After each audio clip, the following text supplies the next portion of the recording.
दोस्तों नमस्कार, मैं उपेंद्र यादव। दोस्तों आप लोगों को कहा था कि मेरा वीडियो नहीं आएगा, लेकिन क्या करूं, लगातार आप लोगों के कॉल और मैसेज आ रहे हैं और लगातार जब मैंने कॉल उठाया था कई लोग इमोशनल थे, कई लोग रो रहे थे।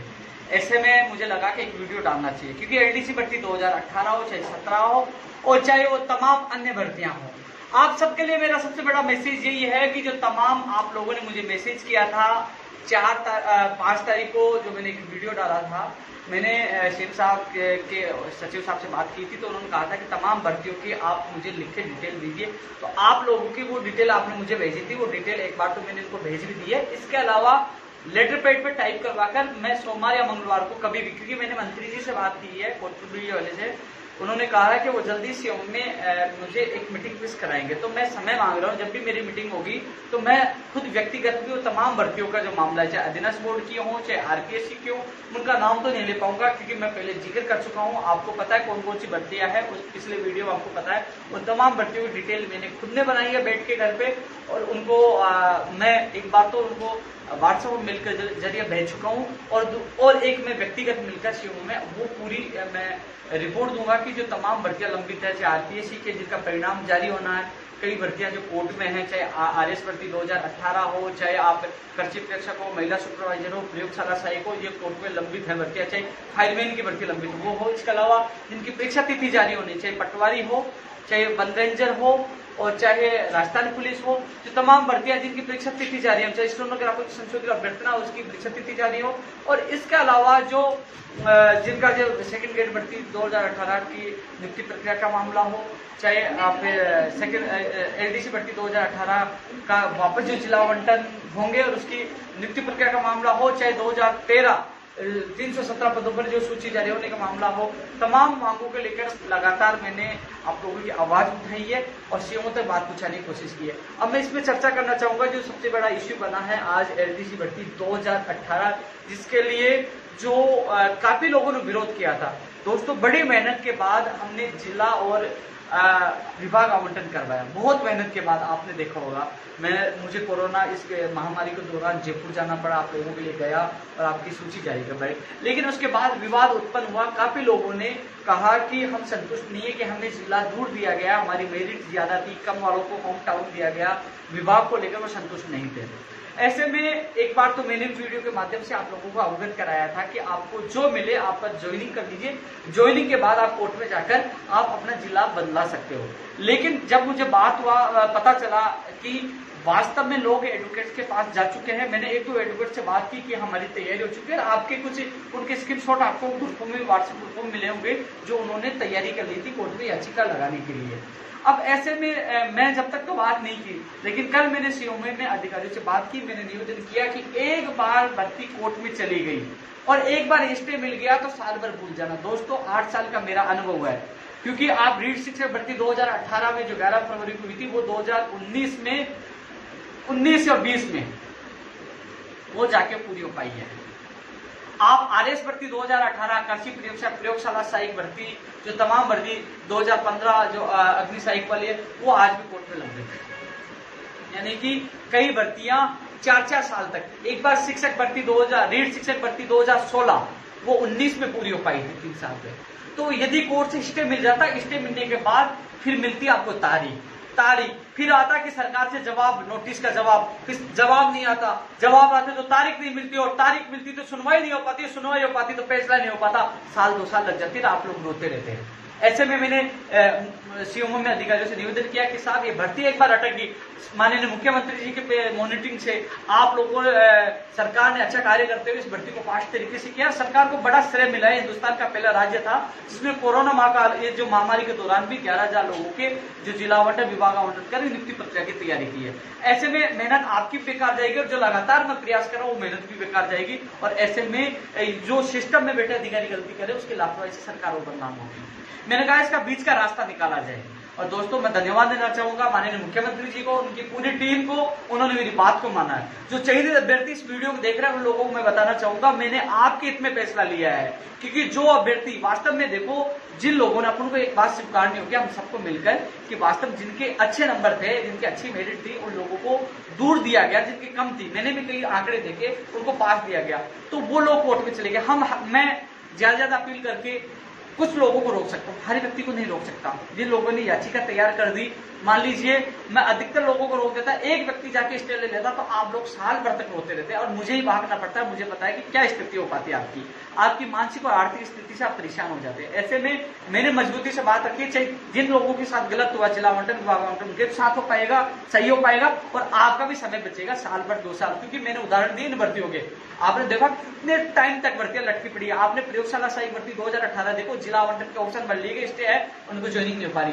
सारी भर्ती आप उठा के देख लीजिए, एक बार भर्ती जाने के बाद कम से कम 6 महीने, साल भर, 2 साल, 3 साल, पता नहीं कितने दिन रुक जाते हैं। तो उन्होंने मेरी बात मानी। अब इसमें निष्कर्ष निकल के आया दोस्तों, जो निर्णय हुआ आप लोगों को मैं अवगत कराना चाहता हूँ। लोग अभी कॉपी पेस्ट करने के लिए भी काफी लोग तैयार होंगे, क्योंकि हम लोग धरातल पे काम करते हैं, आप लोगों के लिए मेहनत करते हैं। मेरी अधिकारियों, संबंधित अधिकारियों से बात हुई है, इसमें ये निकल के आया है कि विभाग दोबारा से मेरिट वाइज दोबारा से एआरडी विभाग द्वारा आवंटन किए जाएंगे। विभागों का आवंटन दोबारा होगा एआरडी विभाग के द्वारा, और वो सॉफ्टवेयर के द्वारा मेरिट के आधार होगा। और आवंटन होने के बाद जो विभागाध्यक्ष है, जैसे शिक्षा विभाग बीकानेर है, जैसे आबकारी विभाग है, पीडब्ल्यूडी है, पीएचडी, जो भी विभाग है, उन विभागाध्यक्षों को सूची मेल कर दी जाएगी या सूची भेज दी जाएगी। और सूची जाने के बाद वो लोग, जैसे मान लीजिए आप 200 लोगों को शिक्षा विभाग मिला है, तो फिर शिक्षा विभाग का काम है उन 200 लोगों की मेरिट बनाकर, चाहे वो काउंसिल के माध्यम से कैसे भी, वो उनकी मेरिट के आधार पर उनका जिलों का आवंटन करेंगे। वहां पारदर्शिता रहेगी। 200 लोग हैं तो 200 लोगों को पता चलेगा कि मेरे नंबर कितने हैं, किसके कितने हैं, ज्यादा है कम है, तो मेरिट के आधार पर फिर उनको जिला मिलेगा। अब कुल मिलाकर निष्कर्ष ये निकला है, पहले विभागों का आवंटन होगा मेरिट के आधार पर, और आवंटन होने के बाद सभी विभागाध्यक्षों को वो सूची मेल की जाएगी, वो भेजी जाएगी।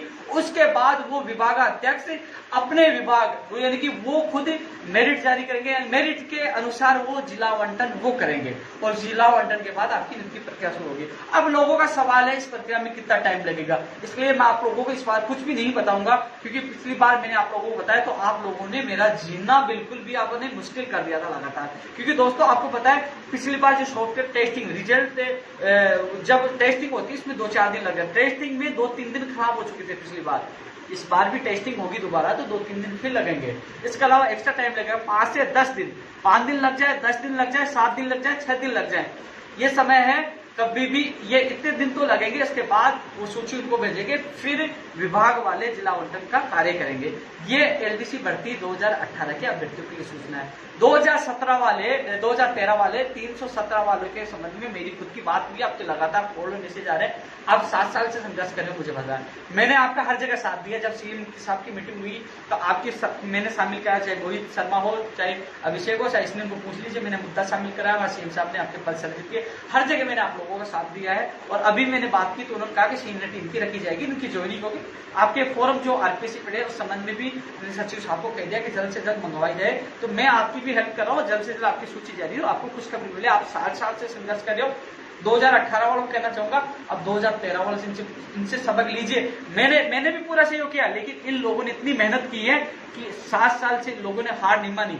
तुम बात करिए, कोर्ट में भी गए हैं, जीते हैं, और आज इनको मंजिल मिलने के लिए तैयार हो। और आप 3 दिन क्या परिणाम, आपका जो सूची क्या लेट हो जाए, आप 3 दिन में हंगामा कर देते हो। 3 दिन में उसकी ईमानदारी, जो मेहनत करने वाला है उसके ऊपर आप आरोप लगा देते। कम से कम जो मेहनत करता है आप लोगों के लिए, निकल के घर से गया। और रही बात जो मैंने बेरोजगार संघ छोड़ा, तो मैं कह दूं कि बेरोजगार संघ ऐसे नहीं चलता। मैं सक्षम नहीं हूं, मैं इतना बड़ा वो अमीर नहीं हूं, क्योंकि आर्थिक स्थिति कमजोर होने के कारण मैंने संगठन छोड़ा है, अध्यक्ष और संयोजक पर छोड़ा है। रही बात प्रवक्ता के तौर पे इसलिए काम कर रहा हूँ कि रविंदर और सभी लोगों ने निवेदन किया कि भाई कि हम लोग बोलने में कम माहिर हैं, हम लोग मजबूती से बात नहीं रख पाएंगे। जब तक हम लोग मजबूत नहीं बन जाए, जब तक आप हमारे संगठन, चाहे आप धरना प्रदर्शन में शामिल मत होना या आप कहीं मत जाना, कम से कम आप प्रवक्ता के तौर पर हमारी आवाज बुलंद करते रहना। इसलिए मैं मीडिया वाले जब कॉल आते हैं तो मेरी बाइट भेज देता हूँ, मैं मेरी स्टेटमेंट दे देता हूँ। वो घर बैठे भी मैं स्टेटमेंट दूंगा, आपकी आवाज तो घर पे भी उठाऊंगा, लेकिन मैं धरना प्रदर्शन नहीं कर सकता, नहीं कहीं आप लोगों के लिए जा सकता, न मैं मेरे पास पैसे कि मैं आप लोगों के लिए, जिस प्रकार 3 मार्च को भी मैंने जेब से पैसे दिए, जिस प्रकार हर जगह मैं जाता हूँ तो जेब से पैसा देता हूँ,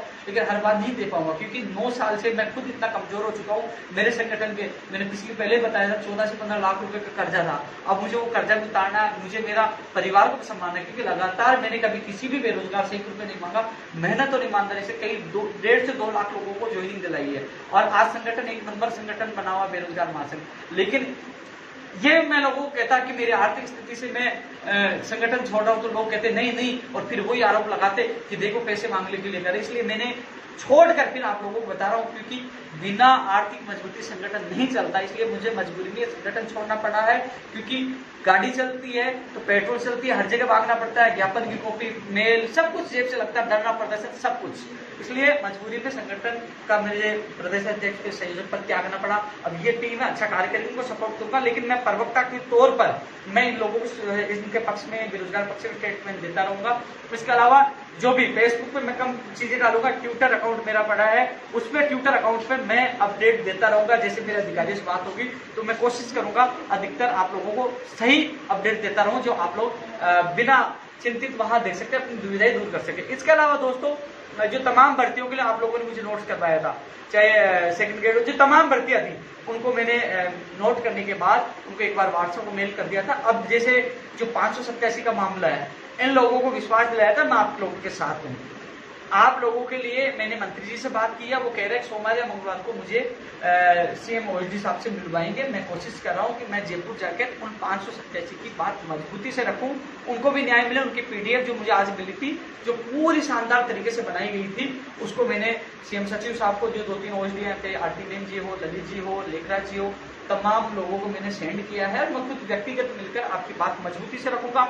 राजाराम जी हो, डॉक्टर करण सिंह जी हो, चाहे गिरिराज सिंह लोटवाड़े जी, जो तमाम वो लोग हैं, सबसे मैंने बात की है और कोशिश करूंगा, मैं जी जान लगाकर आपसे वादा करता हूं, जी जान लगाकर आप लोगों के लिए मेहनत करूंगा। और मुझे विश्वास है जब जब हमने मेहनत की है तो भगवान के आशीर्वाद से वो मेहनत कामयाब रही है। और कोशिश कर रहा हूं कि एक बार समय मिल जाए, समय मिलते ही सीएमओ में मैं खुद एक बार फिर इस कोरोना महामारी के दौरान आप लोगों के लिए जाऊंगा, आपकी बात मजबूती से रखूंगा। और जो तमाम लंबित भर्तियां हैं, उनका नाम मैं बार बार ले नहीं पाऊंगा, लेकिन तमाम भर्तियों को मैंने मेंशन लेटर पैड पे कर लिया है, लिख लिया है। और तमाम भर्तियों को मैं मेल और व्हाट्सएप के द्वारा पूछा चुका हूँ सीएमओ में, लेकिन मैं व्यक्तिगत भी वो लेटर पैड पे जो पीडीएफ फाइल बनी है लेटर पैड पे, वो जरूर उनको मैं सौंप के आऊंगा।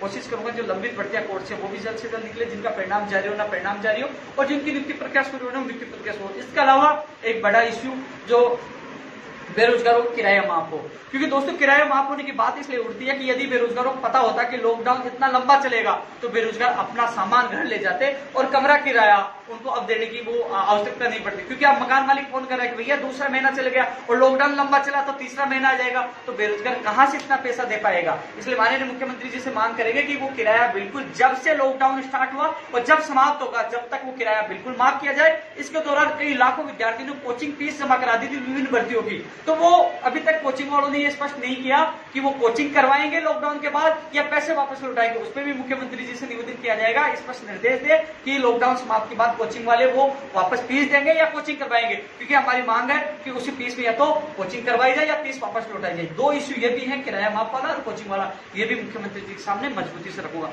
इसके अलावा तमाम भर्तियों का नाम नहीं लिखूंगा, उनको मैंने पीडीएफ जो लेटर पैड पे टाइप करवा लिया है, उन सबको मैं माननीय मुख्यमंत्री जी के सामने रखूंगा। इसके अलावा रीट शिक्षक भर्ती 2020 के संबंध में जो विज्ञप्ति है वो भी मैं बात करूंगा। तमाम भर्तियों की मैंने जो सारा संग्रह किया है वो सारी चीजें मेरे पास है, मैं पूरी मजबूती से बात रखूंगा।